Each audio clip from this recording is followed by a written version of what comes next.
4월 16일 금요일. 하나님은 오늘 우리에게 주시는 말씀은 사도행전 24장 17절에서 24절 말씀입니다.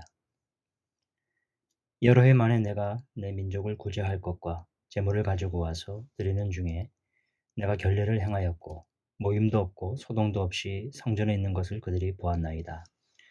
그러나 아시아로부터 온 유대인들이 있었으니 그들이 만일 나를 반대할 사건이 있으면 마땅히 당신 앞에 와서 고발하였을 것이요, 그렇지 않으면 이 사람들이 내가 공회 앞에 섰을 때 무슨 옳지 않은 것을 보았는가 말하라 하소서. 오직 내가 그들 가운데 서서 외치기를, 내가 죽은 자의 부활에 대하여 오늘 너희 앞에 신문을 받는다 한 이 한 소리만 있을 따름이니이다 하니, 벨릭스가 이 도에 관하여 것을 더 자세히 아는 고로 연기하여 이르되, 천부장 루시아가 내려오거든 너희 일을 처결하리라 하고 백부장에게 명하여 바울을 지키되 자유를 주고 그의 친구들이 그를 돌보아 주는 것을 금하지 말라 하니라.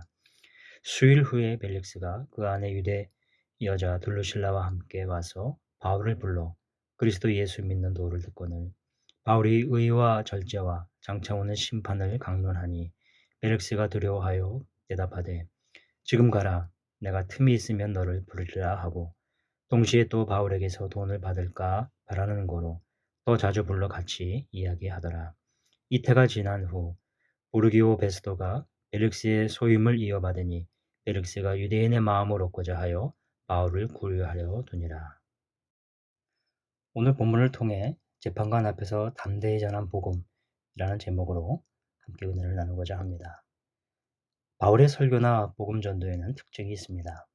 이방인을 향하여서는 십자가 사건을 통해 예수가 그리스도이심과 주 되심을 강조하고, 유대인을 향해서는 십자가 이후 부활하신 주님이심을 강조합니다. 이 부활에 대한 바울의 믿음은 십자가 사건 이후 부활하신 주님께서 장차 다시 오셔서 이 땅을 통치하실 것으로 전해집니다. 유대인들의 율법과 메시아관과 상충되는 것은 자명한 것이었습니다. 특별히 그 메시아가 십자가 사건으로 죽었던 그 예수라는 사실이 그들을 경록해 했던 것입니다. 그러나 이것은 바울이 전한 복음의 핵심이었습니다. 바울은 전혀 흔들림 없었고 일관되이 고수했습니다. 그래서 바울은 유대인들로부터 계속적으로 위협과 압박을 받아왔습니다. 벨릭스 총독까지 오는 과정도 그러했습니다. 신변 안전을 위해 호의를 받게 된 것은 바울을 향하신 하나님의 인도하심이었습니다. 이런 관점으로 사도행전 가운데 바울의 행적을 살펴보시면 흥미진진한 하나님의 섭리를 더 이해할 수 있을 것입니다.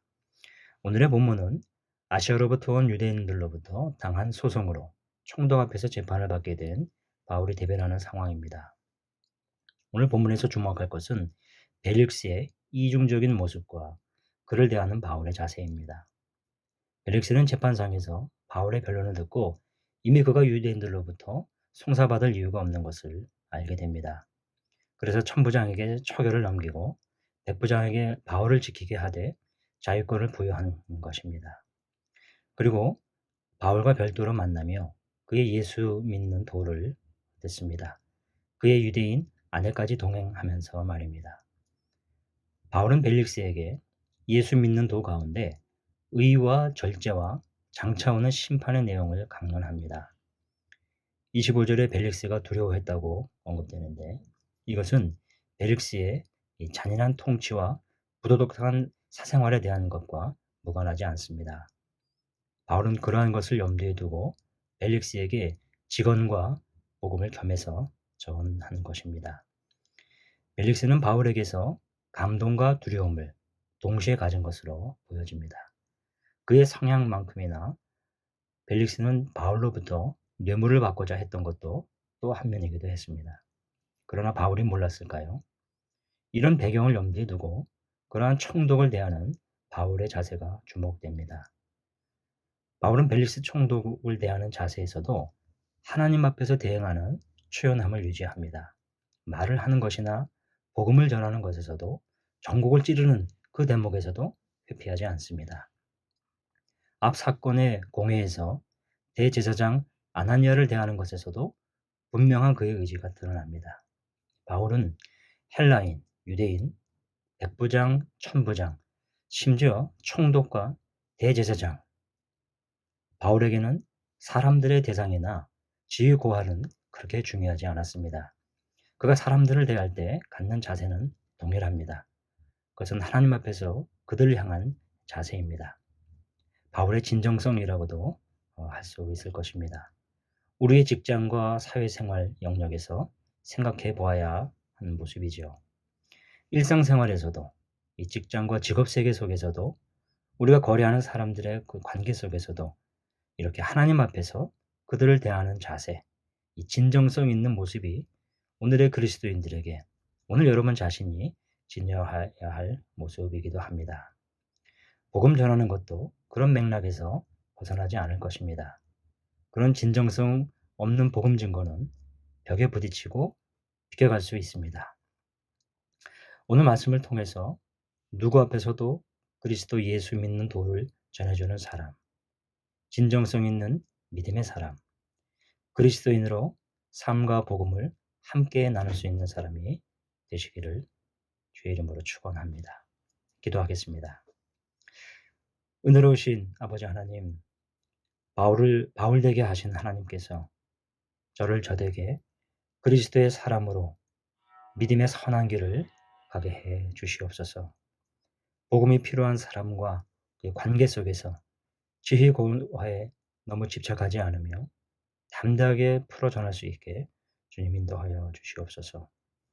그리스도 예수 믿는 도를 전하되 필요할 때는 의와 절제와 심판을 강론할 수 있기까지 저희를 준비시켜 주시기를 원합니다. 그렇게 전하며 살아갈 수 있도록 인도해 주옵소서. 예수님의 이름으로 기도하옵나이다. 아멘. 함께 이어서 기도하겠습니다. 말씀을 생각하면서 바울을 인도하신 것처럼 주님이 필요한 곳에 저를 인도하실 때 쓰임받게 해 주옵소서. 사람들의 지위 고하를 연연하지 않고 진정성 있는 자세로 복음 전하는 삶을 살게 하옵소서. 코로나19의 조속적인 종식, 교회와 모든 성도들, 우리 이웃들의 안전을 지켜 주옵소서. 백신 접종 과정과 4차 전염이 확산되지 않게 주님 지켜 주옵소서. 이응복, 이정비 선교사님의 사역과 가정을 위해 주님 앞에 올려드립니다. 선교의 본부 사역, 특별히 멤버 케어와 위관리 지원 업무를 잘 감당하게 하옵소서. 우리 김동기 집사님의 신장암, 폐암을 주님 치료해 주시옵소서. 속히 회복시켜 주시옵소서. 우리 계속해서 기도하겠습니다.